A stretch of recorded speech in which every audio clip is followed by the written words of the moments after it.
Маған да саған да жақын туыс адамдар. Бәрі де өз жұртың, айтыңдаршы олар кім дейді. Маған да саған да дейді. Жақын туыс адамдар. Бәрі де өз жұртың. Қол сөйлеп айтамыз. Жұмбақ бол. Қайтамыз. Тамаша, отбасы екен, иә? Маған да саған да кім дейді? Туыс дейді. Олай болса, балалар, бүгінгі біз қазақ тілі сабағының жаңа бөлімді бастағалы отырмыз.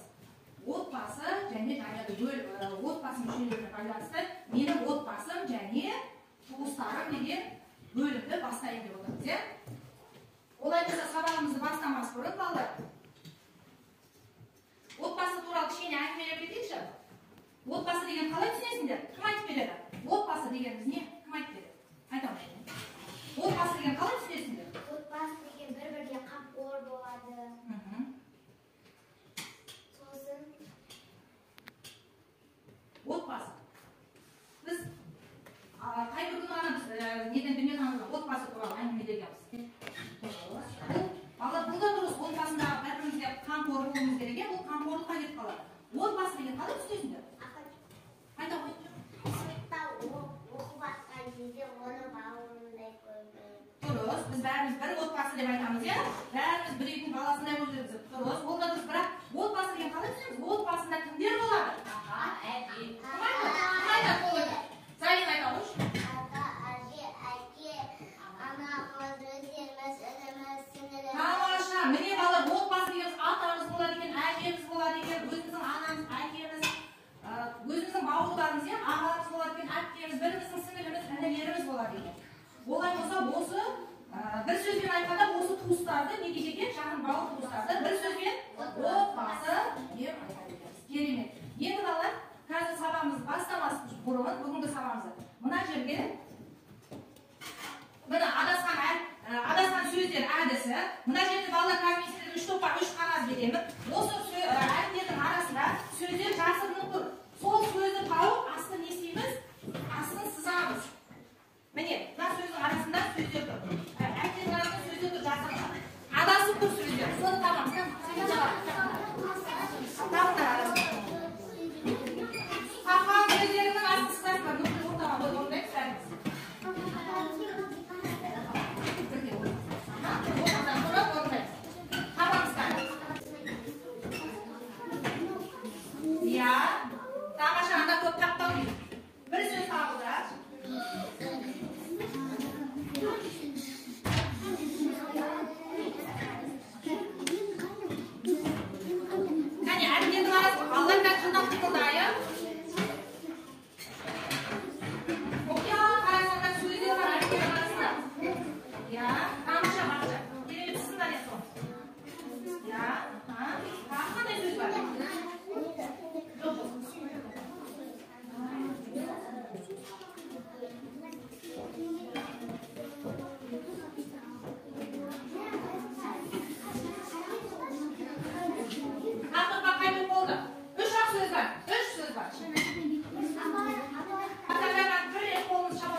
береді сол ережелер. Мен ю Айтады.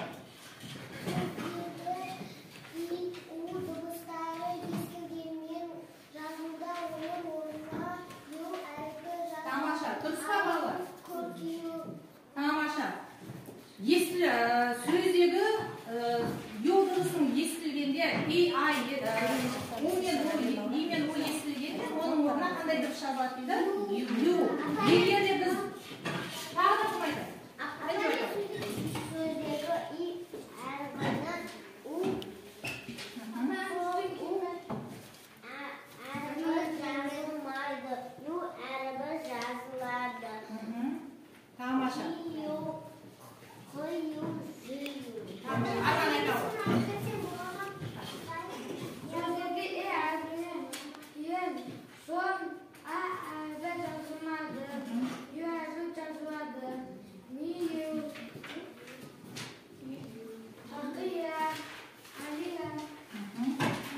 Арман я дыбысын айтып шықты, иә балалар? Қандай айтады?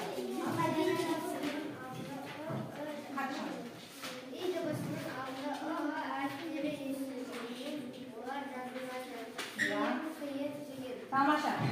Қиын, жиын, тиын дегенде әріпте естілгенде олар бар жазғанда не істемейді екен? Міне балалар алдыңғы сабақты еске түсіріп алды, иә?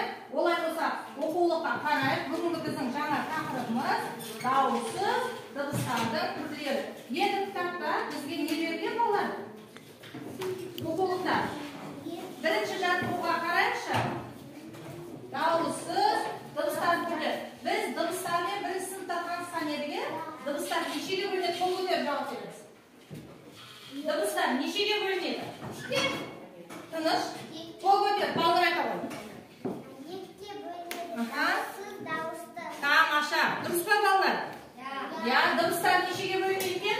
Дауысты, дауыссыз болып екіге бөлінеді. Я.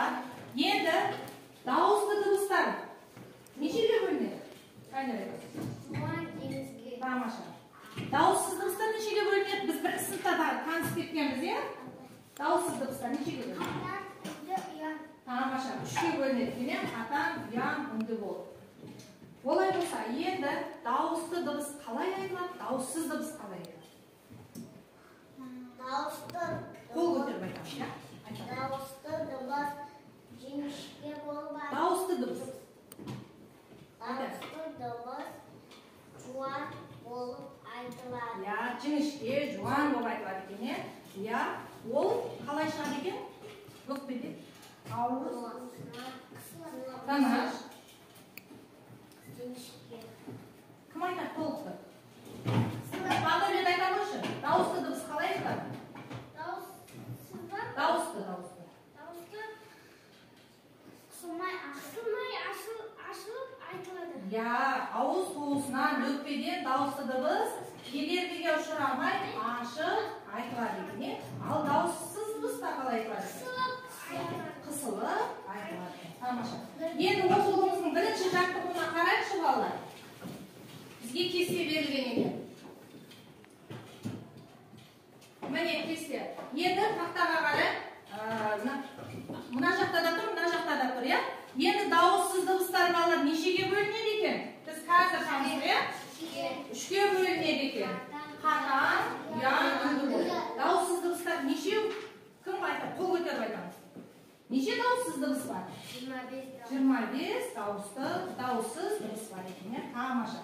Енді сол дауыссыз дыбыстар үшке бөлінеді екен. Бірінші дауыссыз дыбыс балалар қатан. Ол қатан дыбыстарға қандай дыбыстар жатады екен? Қ, Қ, Т, С, Ш, Х, Ц, Ш жатады екен, иә? Ал екінші ұян дауыссыз дыбыстарға В, В, Г, Х, Д, Ж, З, Х. Ал үндіге Р, Л, И, У, М, Н, Н. Енді балалар сендердің кітаптарыңдарда тұр, тура осы кесте сендерде де тұр. Енді осы дыбыстардың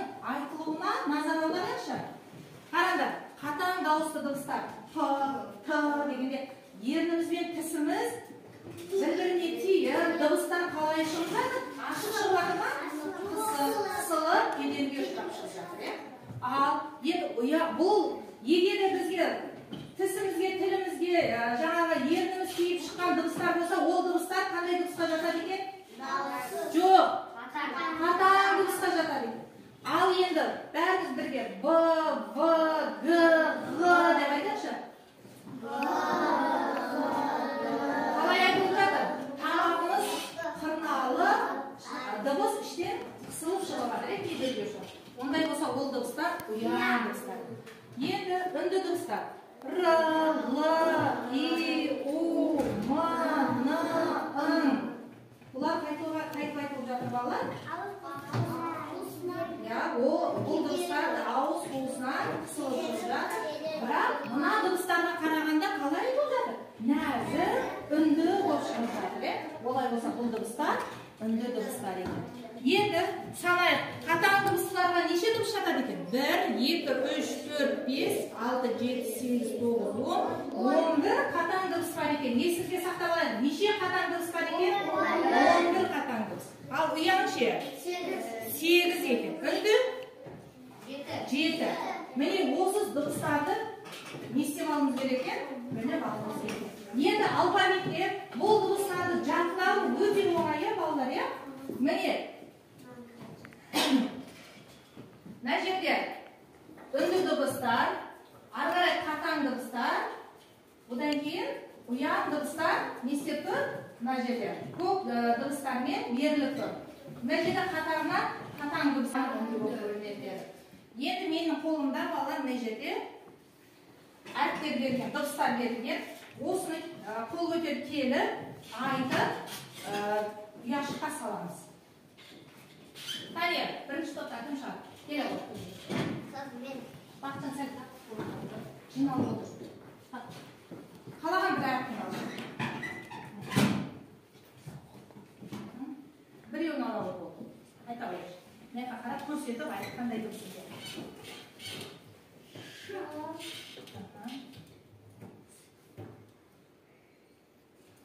Ш, қандай дыбыс екен? Дауыс. Иә, дауыссыз. Біз жаңа айттық қой. Ш дегенде. Иә, мен салам. Қай неге саласың?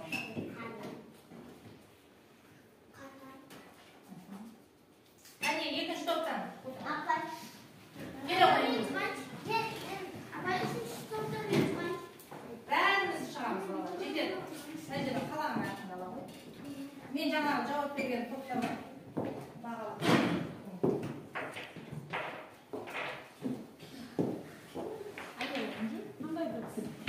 Қандай дыбыс?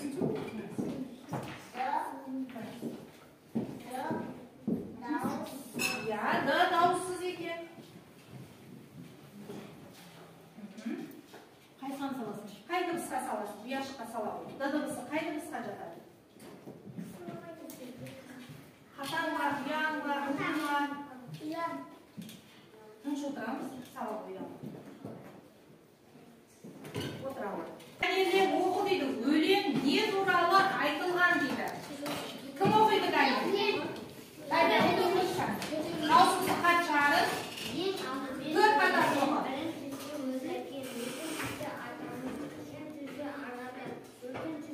Тамаша арқада күшпек жалғасы. Біріншісі әкеміз, екіншісі ағам, үшіншісі ағадамым, төртіншісі бабам. Айт көкем жалғасы. Бесінші төрт ата, қалай тұрмыс жазамыз. Да ата деп бата, алтыншы деп ата. Жетіншісі ұлы ата. Тамаша, жетіншісі ұлы ата дейді. Ары қарай, Нұртілек оқы. Ұлы ата. Ай, балым оқы. Ең алдымен сөйлеген біріншісі өз әкем, екіншісі атамыз үшін. Бірінші ата өз әкем. Екіншісі атамыз, үшіншісі арқада, төртіншісі бабамыз, бесіншісі түп ата, қалай тыныш жатамыз.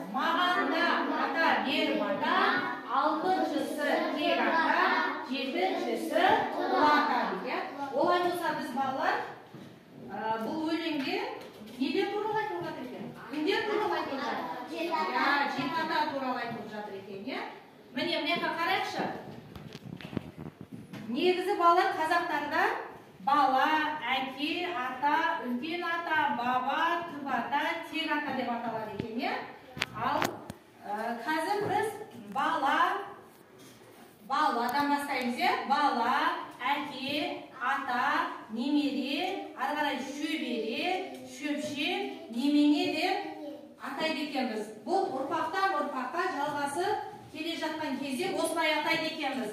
Ол жаңа немере туысқаным, немесе шөбере туысқаным, шөпше туысқаным деп өзінің жеті атаның балаларын солай туысқандарын не деп атайды екен? Осылай атап шығады екен, иә?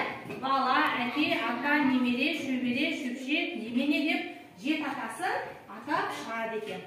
Міне, бала, әке, ата, үлкен ата, баба, түп ата, тек ата деп атайды екен.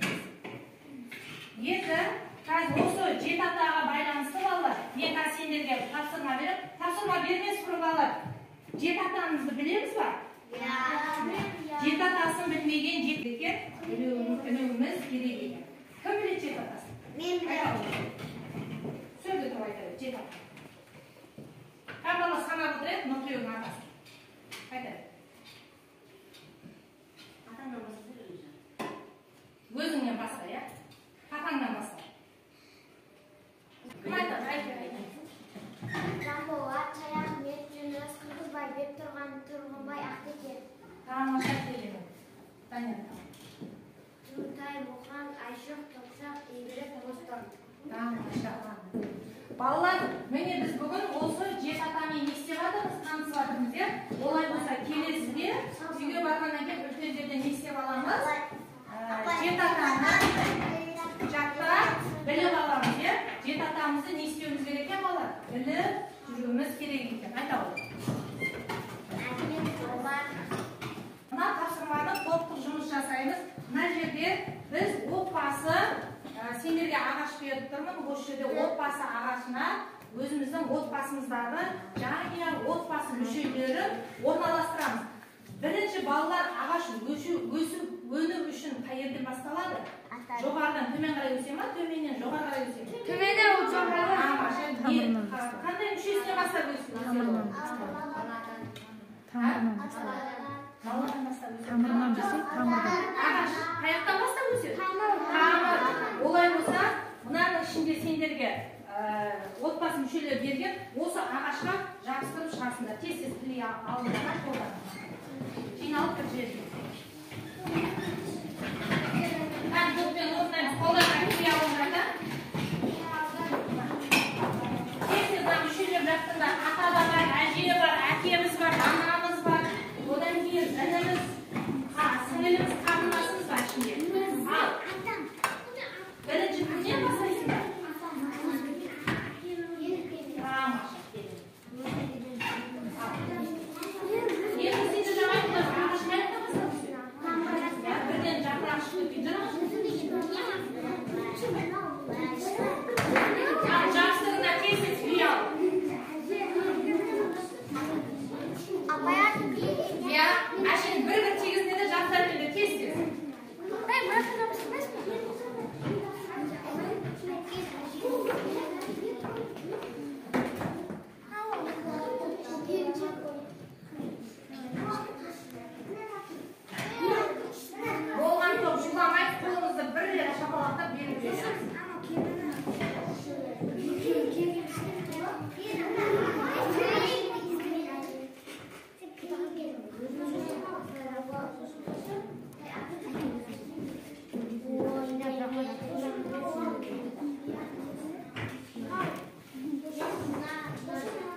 kimdi?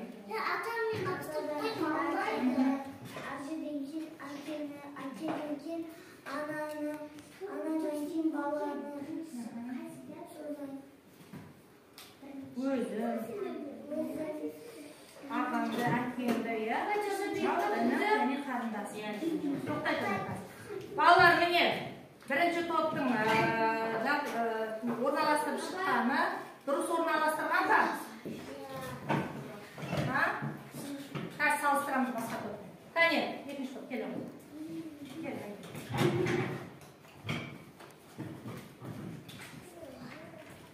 Birinchi otamiz, ikkinchi akamiz. Birinchi otamiz, Tanishtirmaymiz. uchinchi akamiz, to'rtinchi onamiz, beshinchi og'amiz, oltinchi akamiz, o'zim, singlim. Tamam, keling. Bo'ldinglarmi shuncha top? Bo'ldinglarmi?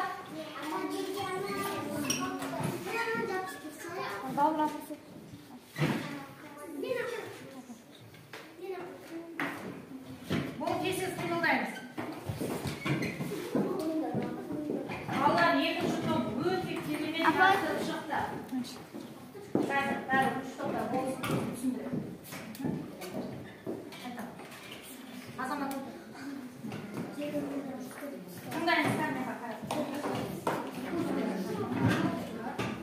Birinchi Tanash.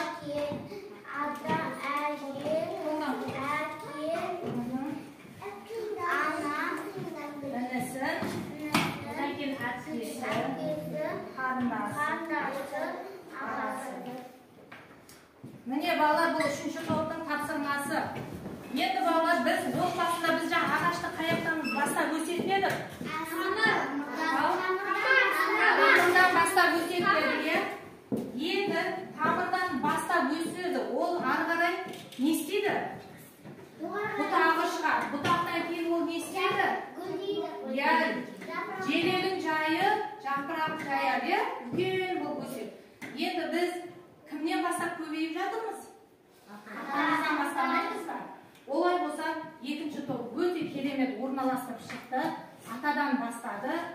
Ajesi, akasi, anasi jan-jag'ina butoq butoqlarni balalarning o'rtasidagi o'zining ba'urlarini esib chiqdi, o'rnalashtirib chiqdi. Olay bo'lsa, qani birinchi topda qo'shimcha qo'yamiz. Esingizda bo'lsa, o'rtasida birinchi ağaç qalay o'sib o'nsa, o'tpas mushalarga solay o'rnalashtirar ekanmiz. Qani bu topni bag'alab keting. Har qaysini bir asıqdan bering.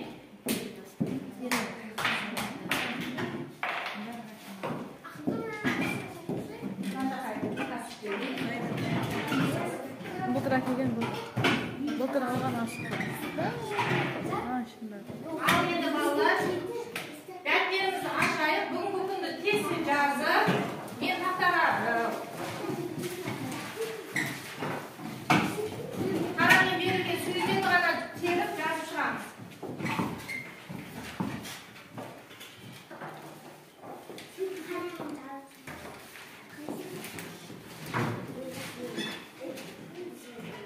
Kitobdagi qaramay berilgan so'zni yozib chiqamiz.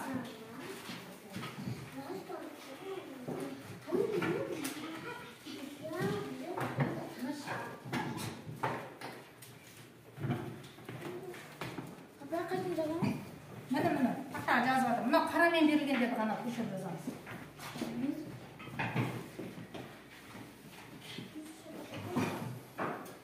Men taxtaga yozib oldim, o'sini yozib olamiz deb kelamiz. Kitobdan ko'chirishinglar, o'quvdan qaranglar.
Azamat.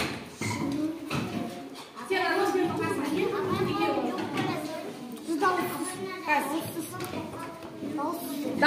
Davuzsuz hep yazıp çıkarmış.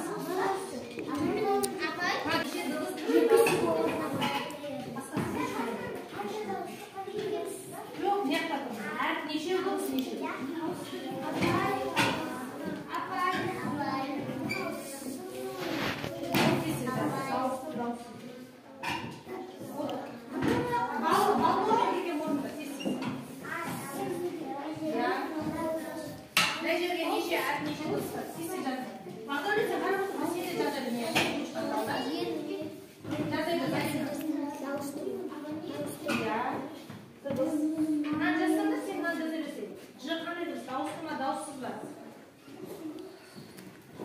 Bakacağım, para doldurmaz şimdi, cazayı.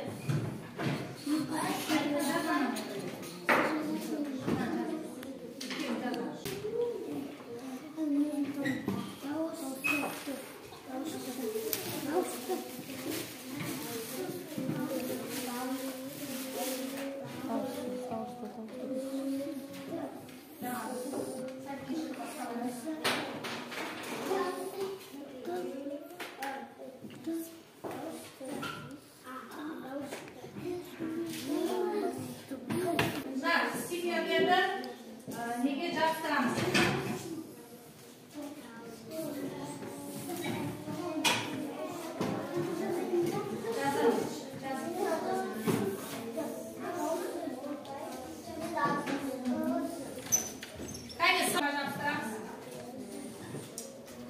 Qayda birinchi bitirib oldim mana.